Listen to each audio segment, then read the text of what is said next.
Let's try Gordon Ramsay's plain food. So I'm in London Heathrow Airport for a layover, and Ramsay liked my version of fish and chips. That looks good, my man! A spicy fish and chips from the Spice Boy. And he had some comments to say about the sticky toffee pudding that we made before. No, too much messing around. So let's try his versions and let's see if his is any better.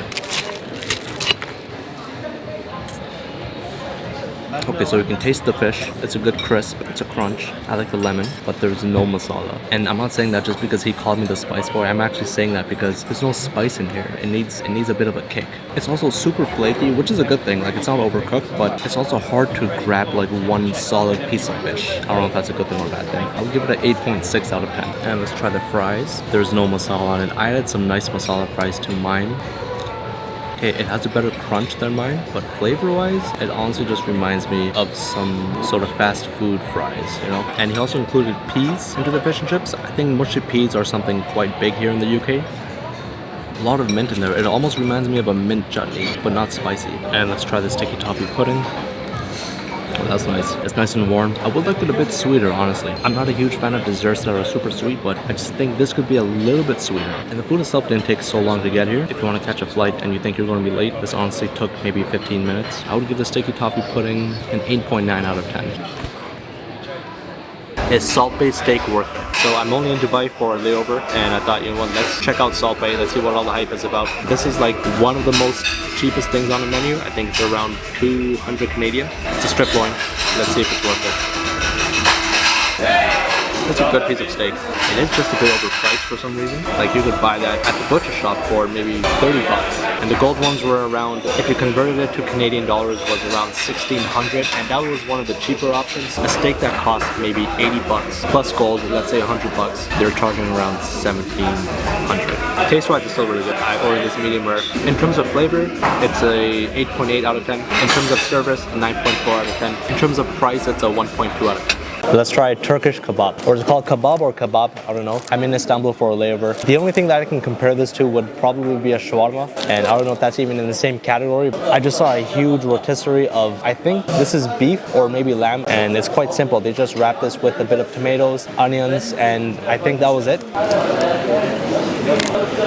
It is a lot of bread. They don't add any sauce in here, so it's not really like a shawarma. If I had to choose, I would choose a shawarma over this just because it has more variety and I think that has a bit more flavor. This could honestly be a bit more seasoned. I think it just needs some sort of sauce, but the beef itself is really good. It's not blowing my mind. It's just a bit too simple. Okay, so the more I'm eating it, the more I'm realizing it is a lot more fatty than I thought it was. You know, like I can feel the fat just coating my lips. It's good. I'm still going to give this maybe a 7.6 out of 10.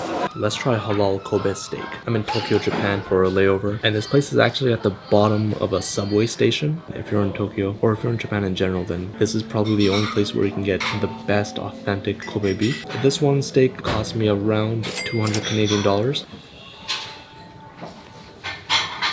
There was no resistance when I'm chewing that. I think I got the premium cut, so it was super fatty. Even with some of the high-end steaks we get back in Canada, if it's cooked to perfection, there's still going to be a bit of a bite, a bit of a chew. This almost melts in your mouth. I don't have to put any pressure. So I guess the downside of that is the steak's going to be gone quite quickly. And then they also have a side of wasabi and some salt and soy sauce. I think the wasabi almost takes away from that natural beef flavor, which is what you want to taste when you're paying 200 bucks for a steak. So I don't recommend it with the wasabi, but definitely with some salt. I would say this is better than Salt Bay. If I had to rate this steak, it's definitely one of the best I've ever had. I would say this is a 9.4 out of 10. Let's try a baked fried chicken. Actually, it's roasted chicken, which is a bit of a difference between fried chicken. Roasted is when they quickly fry the outside layer, forming a crust, so that way not a lot of oil actually penetrates the chicken. So apparently it's actually a bit healthier.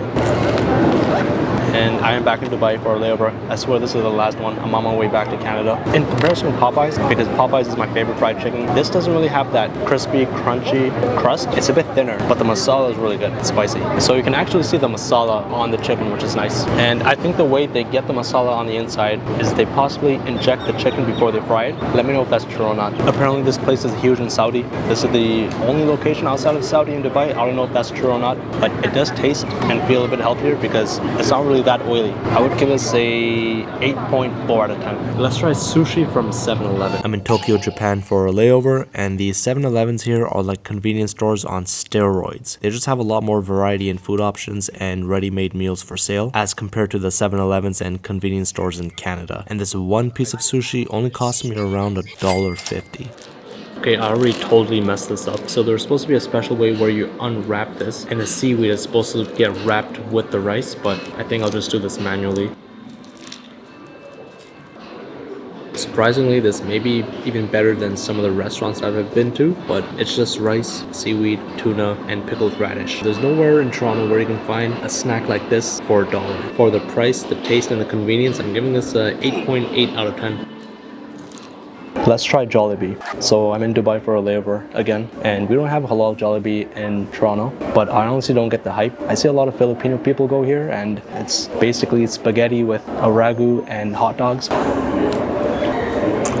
So the tomato sauce itself is a bit sweet. I'm not a huge fan of that. It reminds me of ketchup. I don't know if this is huge in the Philippines or if it's just huge outside of the Philippines and a lot of Filipino people like it, but I don't know, man. I like your food, Ian, but I don't know if you're a fan of Jollibee or not. I don't get the hype.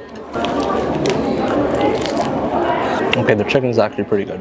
And you can see the spices all inside of the meat as well. I don't think it's better than Popeyes, but it is better than KFC for sure. It's a nice crunch, it's spicy, and it's juicy as well. The spaghetti, I'm not a fan of that. I don't get that. I'll give the spaghetti like a 4.5 out of 10. The chicken's a 7.6 out of 10. Let's try a shawarma in Dubai. I'm in Dubai for a layover, and apparently this is one of the most popular shawarma chains in Dubai. It's called Lafa, and they were being a bit strict, so I couldn't really record on the inside, but I did order a chicken shawarma. It's quite small, and it also comes with the pickles and something else in a plastic bag. I'm not sure why.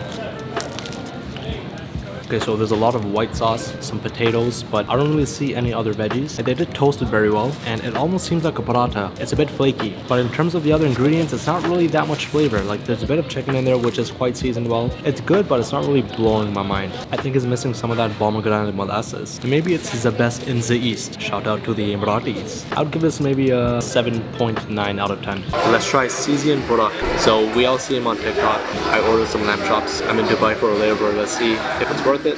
I think it is.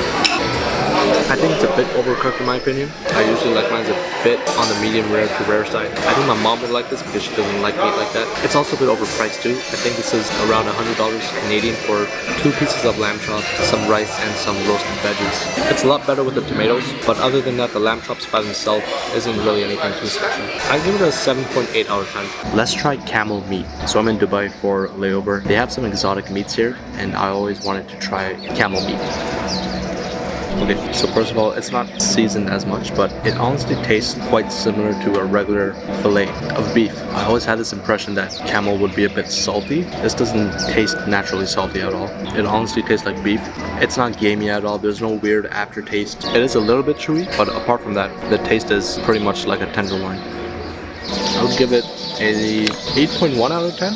There's nothing too special about it. This is my first time trying Shake Shack. So I'm in Dubai for a layover, and we don't have any halal Shake Shacks in Toronto. I just ordered a double patty, and I've heard good things about this, so let's see what all the hype is about. Okay, the quality of their beef is really good. It's a really beefy, meaty flavor. It almost tastes dry aged, and I don't really experience that at a lot of other burger joints. It does have a nice touch with the crispy onions. I'm not too fond of the bun. I think a brioche bun would be nice, but this just reminds me of something out of McDonald's, which is alright.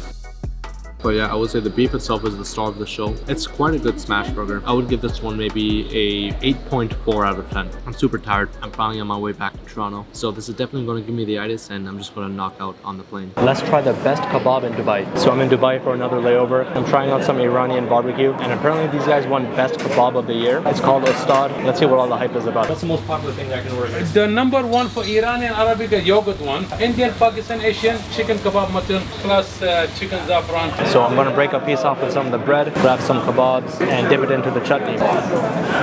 Okay, that's solid. But I think I grabbed a piece of the Pakistani version of a kebab because that basically tastes like a Pakistani Sikh kebab. Let me try the Iranian one that the owner was talking about. I think that one had a bit of yogurt in it. The Iranian yogurt one has a really nice tang to it. That's an interesting flavor. It has a nice char. It's a bit crunchy because it's on the charcoal barbecue. I don't know how they get that flavor from the yogurt. I don't know what that is, but it's really good. I never had anything like that before in Toronto. The Pakistani Sikh kebab was a bit whatever because I usually have that back home in Toronto and there's nothing really special about it here. But let me try the chicken saffron. It's a juicy piece of chicken. It's not overcooked at all. Again, nothing too special. And let's try the lemon chicken. Okay, so that one reminds me of some local Iranian Persian spots we have in Toronto. It's a bit refreshing. Nothing really crazy. I'm surprised because now I'm quite convinced that Toronto food is pretty good because we get a lot of different cultures and a lot of different cuisines. So it holds up to some of the stuff that they have here in Dubai that apparently is the best in Dubai. Let's try baklava from Turkey. I went to a place called Hafiz Mustafa. They're pretty famous for their baklava. I'm finally back in Canada. Unfortunately, it got a bit mangled when it was in my luggage. It's also a couple of days old because I had a long layover. I think baklava originated from Turkey or in that region. Let's see what it tastes like. It doesn't taste like anything too special. You know, we have some pretty good baklava spots here in Toronto and they make everything fresh, just like I'm assuming Hafiz Mustafa does. I also made baklava for a video, which is, it's a tedious process. There's just a lot of layers, plus the sugar, plus the pistachios. It's also not as fresh because again, I had to pack this and then bring it back to Canada. I'm assuming if it was fresh, then the pastry will be a lot more flaky. You know, it won't be as soggy. The pistachios will be a bit more crunchy. I don't think there's anything too special about what we could possibly get in Turkey. Unless I went to the wrong spot. You guys let me know. I'm giving this like a 6.4 out of 10.